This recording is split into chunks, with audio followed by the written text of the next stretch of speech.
Rodolfo Franco presenta Diálogo Franco. Porque la noticia hay que analizarla, encontrando las diferentes versiones en un diálogo franco, con el periodista y analista político Rodolfo Franco. Y si lo dice Rodolfo Franco, es porque es cierto.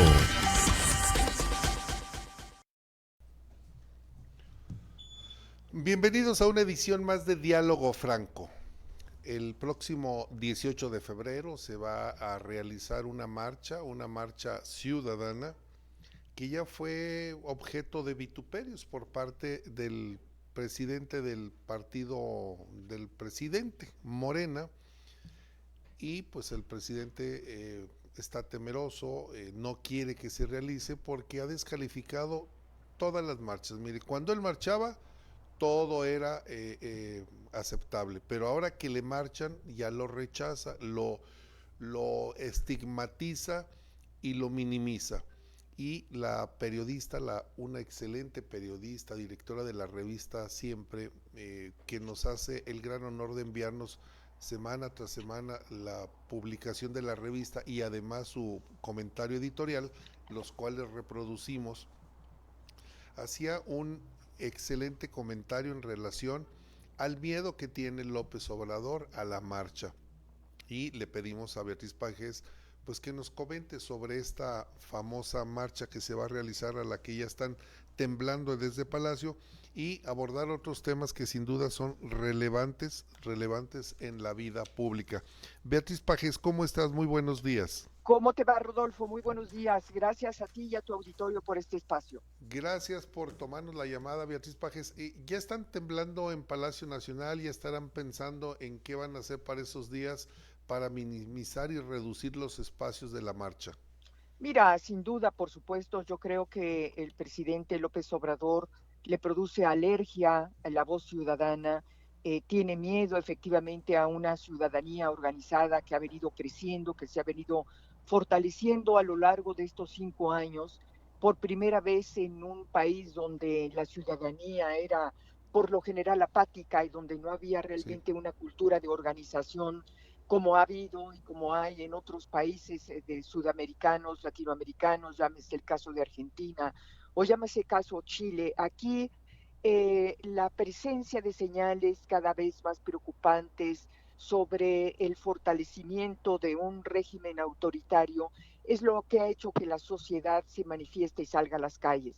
Esta marcha, la del próximo 18 de febrero, es una consecuencia de las marchas anteriores que ha habido. Tú te acuerdas Sí. que salimos a defender al INE, que salimos a defender a la Corte, y hoy en esta ocasión, Rodolfo, tenemos que salir a defender la democracia en un momento en que está atravesando por un serio riesgo. Esta marcha se va a llevar a cabo 4 meses antes de que los ciudadanos tengamos que ir a las urnas para decidir si queremos que México siga siendo un país con libertades u optar por un régimen todavía más autoritario, por la consolidación de un régimen autoritario, Rodolfo. Sí. Es una marcha que busca sobre todo concientizar sobre la importancia de votar y de votar en esta ocasión a favor de México. Y votar en esta ocasión a favor de México significa oponernos a un proyecto de país que busca eliminar la constitución vigente. Esta constitución que nos dimos los mexicanos como producto de una revolución es una constitución democrática, es una constitución liberal, y ahora ellos buscan derogarla para redactar una constitución que vaya únicamente de acuerdo a los intereses de la llamada Cuarta Transformación.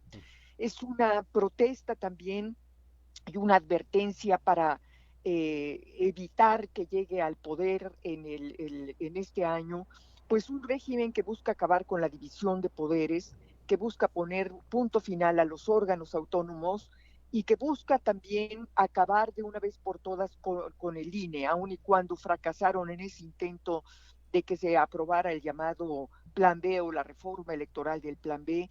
Y por supuesto lo que buscan también y de lo que se trata es de que los ciudadanos salgan a impedir que se puedan elegir a jueces, ministros y magistrados como quiere hacerlo el presidente de la República, Rodolfo. Sí, Beatriz Pajes, es muy importante una estructuración de tu comentario cuando dices que esta marcha es producto de la cultura ciudadana. Esta es una gran frase, Beatriz Pajes, porque entonces quiere decir que sí estamos en la primavera mexicana, en la que estamos ya ejerciendo ese derecho a poder acudir a nuestras calles, a nuestros espacios públicos para manifestar lo que no es, manifestarnos en contra de lo que no estamos de acuerdo, sobre todo, como bien lo señalas, la pretendida modificación a la Constitución para construir una a favor de la 4T, y hablas pasando por la destrucción, es decir, la desaparición de algunos órganos autónomos. Y aquí me detengo un poco, Beatriz Pajes, porque precisamente en estas cortinas de humo que lanza el presidente López Obrador todas las mañanas para minimizar el problema de la salud, para minimizar el desabasto de los medicamentos, para minimizar la violencia en términos generales, la violencia que hay ahora en contra de los políticos, siete actores políticos asesinados en el mes de enero, que no salimos de del fondo de los casilleros de la corrupción. Y aquí hay algo importante. Ahora resulta que el presidente está proponiendo que se haga una reforma a la ley laboral, al régimen de pensiones, para que la pensión sea del 100% del salario con el que tributó. Y se dice, porque lo comentaron ya tanto el coordinador de los diputados del PAN como el presidente, como el coordinador del PRI, dicen, lo que pretende es llevar la zanahoria al pueblo diciéndole, el dinero de los organismos autónomos se lo vamos a dar al régimen de pensiones. Es una verdadera locura lo que está diciendo o pretende ser López Obrador. Mira, efectivamente, Rodolfo, primero decirte que efectivamente estamos en una primavera mexicana que yo espero que florezca cada vez con más fuerza, porque hay sin duda ahora una sociedad que no mexicana, que no teníamos antes, y que está mucho más consciente de los riesgos que está corriendo el país y que podría llegar a correr el país en caso de que se pueda reelegir Morena en el poder. Hay un proyecto de nación, un proyecto de país 2024-2030 que fue avalado, que fue aprobado en distintas asambleas del partido Morena, Sí. y que efectivamente lo que prefiguran ahí es un país totalitario, es un país comunista.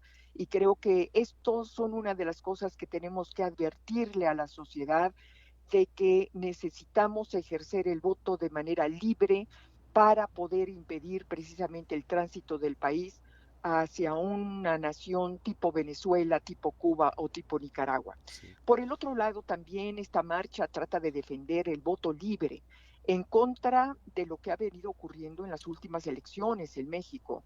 Tú sabes que en el 2021 las elecciones intermedias estuvieron seriamente amenazadas por el crimen organizado.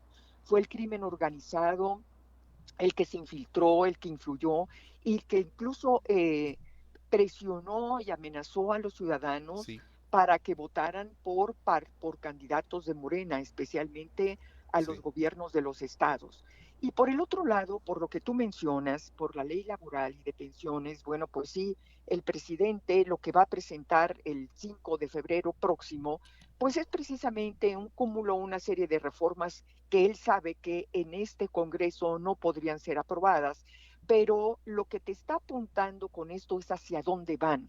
Yo creo que lo importante aquí es decirle, hacer conciencia a la sociedad de que con este tipo de reformas lo que nos está diciendo el presidente es que buscan la construcción de un México sin libertades y sin derechos. Ahora, me detengo un momento en el tema de las pensiones. Sí. Efectivamente, yo creo que el partido, el PRI, por ejemplo, y también Acción Nacional, pero específicamente el PRI, creo que han maniobrado de manera muy inteligente al retar al presidente. A ver, muy bien, nosotros también vamos a aprobar esa reforma para que los trabajadores puedan jubilarse con el 100% de su salario, que por supuesto es muy justo.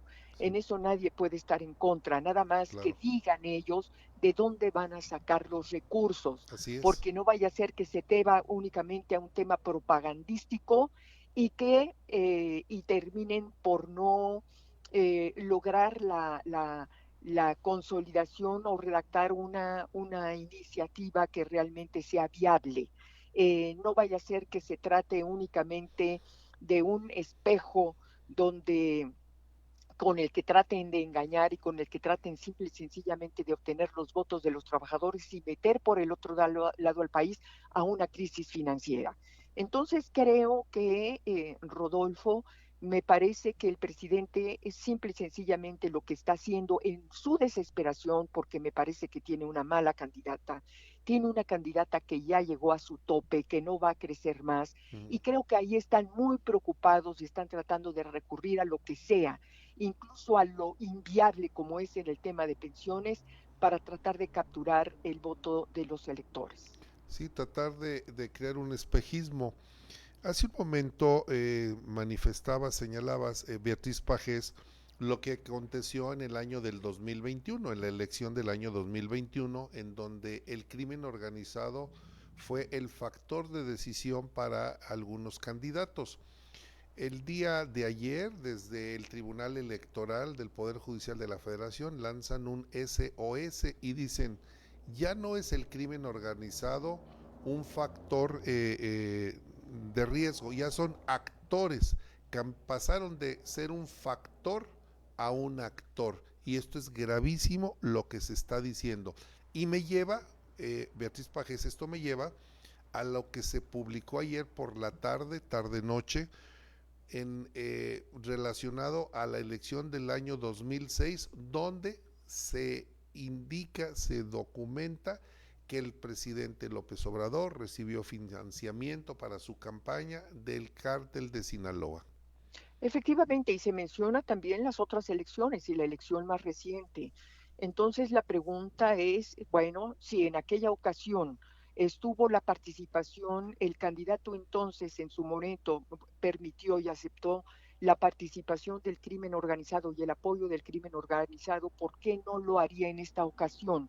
Cuando en esta ocasión él en lo personal se está jugando el todo por el todo, donde está buscando no solamente la imposición de su candidata, sino la continuación de su proyecto de Sí. país y de su proyecto político que a él en lo personal le interesa que trascienda. Entonces creo que en esta ocasión, Rodolfo, nos encontramos frente al riesgo claro, evidente, de que el crimen organizado podría participar financieramente y no solamente financieramente, sino operativamente, Sí. porque así como lo hicieron en el 21, que con arma en mano y a pie de urna amenazaron a los electores para que votaran por los candidatos de Morena, no dudo, no habría razón para suponer que en esta ocasión también lo harían. Entonces, sí, efectivamente, hay un enorme riesgo de la infiltración y de la participación del crimen organizado este próximo junio de 2024. Y ahí yo creo que esto es un reto y un desafío muy importante para las autoridades electorales. Vamos a ver qué hace el INE, a ver si se atreve, porque la presencia y la prueba de que el crimen organizado participara en las elecciones, eso tendría que significar la anulación inmediata de las elecciones. Vamos a ver hasta dónde se atreve el Instituto Nacional Electoral.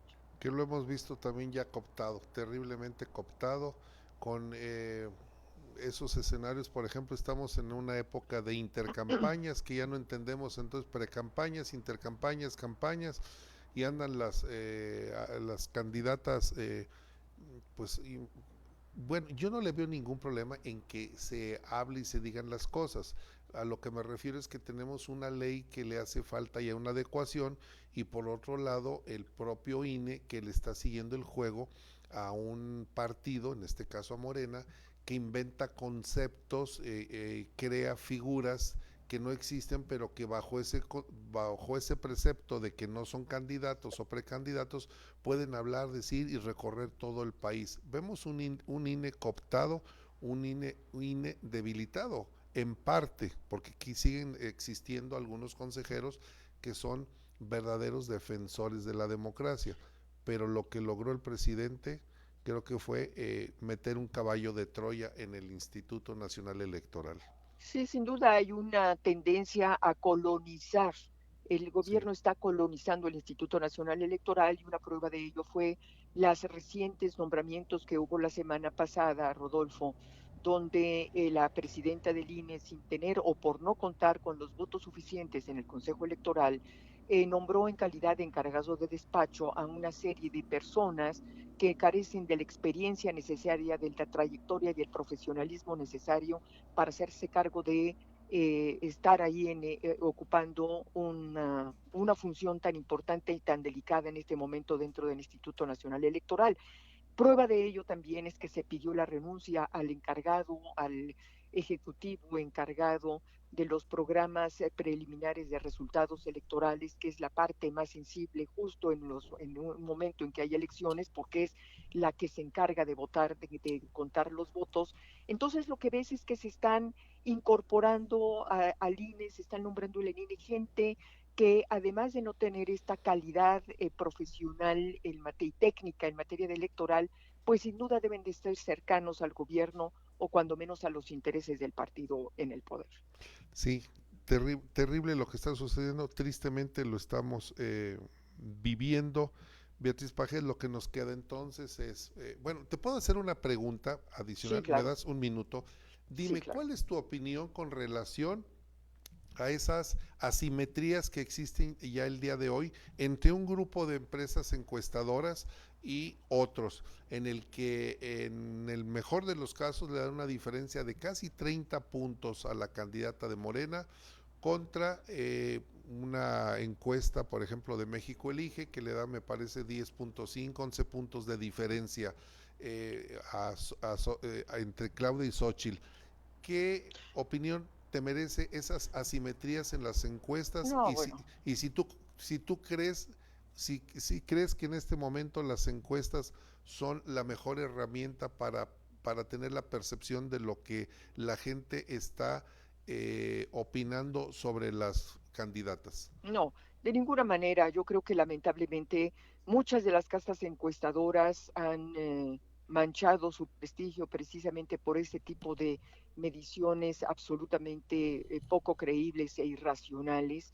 Y yo creo, Rodolfo, que se está utilizando, yo creo que el partido en el poder las está utilizando de manera propagandística para hacer creer que esto ya se resolvió.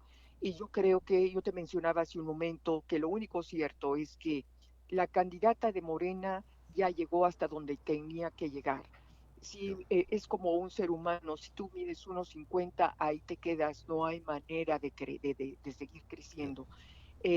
Claudia Sheinbaum tiene el voto electoral de Morena, el voto duro de Morena, que llega a 20, 24 millones, menos de los que recibió el presidente López Obrador. Precisamente por eso también Mario Delgado sale con la puntada de que ellos van por 35 millones, no tienen los 35 millones, no los tuvo el presidente López Obrador y menos los va a tener una candidata que es menos popular que el presidente.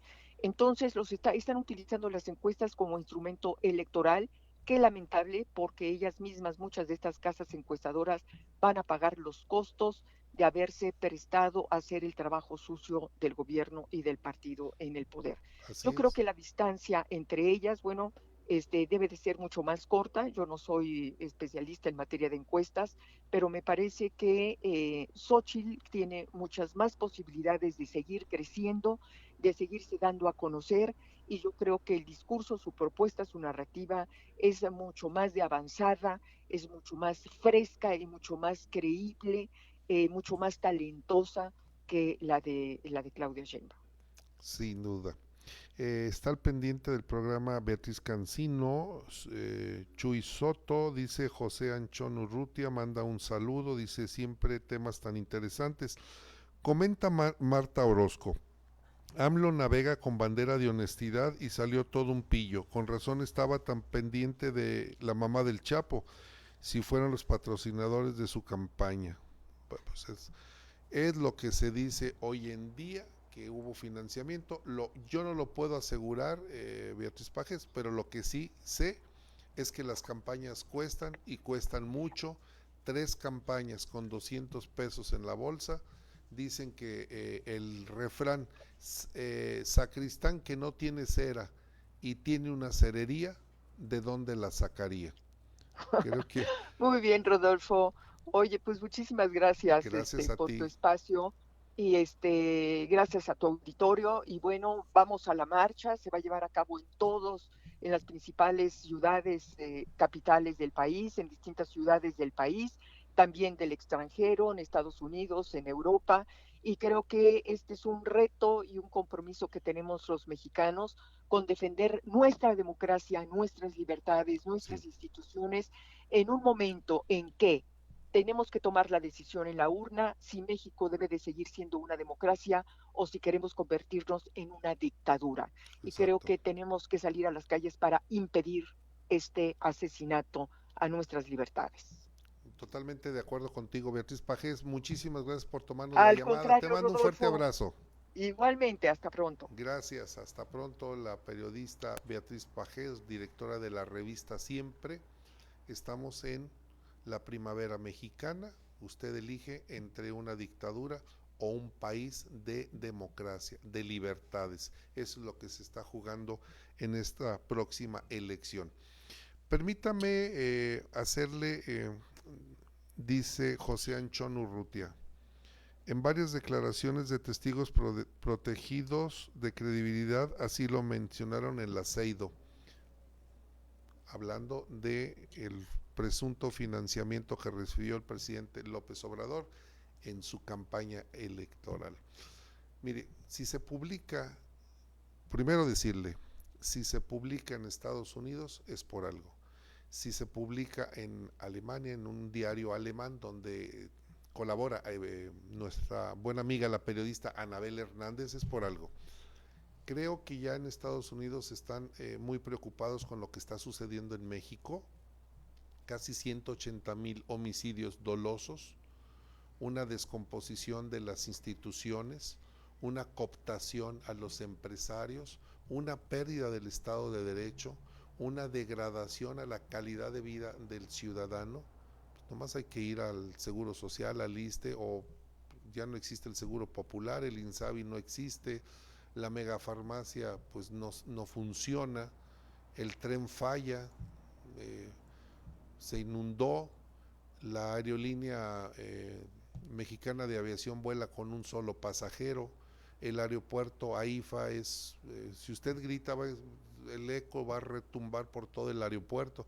¿Qué es lo que hemos hecho entonces en este gobierno? Destruir lo poco que teníamos, y era un país que iba bien. El dato más revelador, ayer, México sigue entrampado en corrupción, y tenemos lugares como los de Toga, por ejemplo, uno de los países más corruptos del continente africano. Entonces, pues no hemos avanzado, lamentablemente, contra todo lo que digan los seguidores de la 4T, siendo objetivos, no es un país mejor que como lo recibió López Obrador.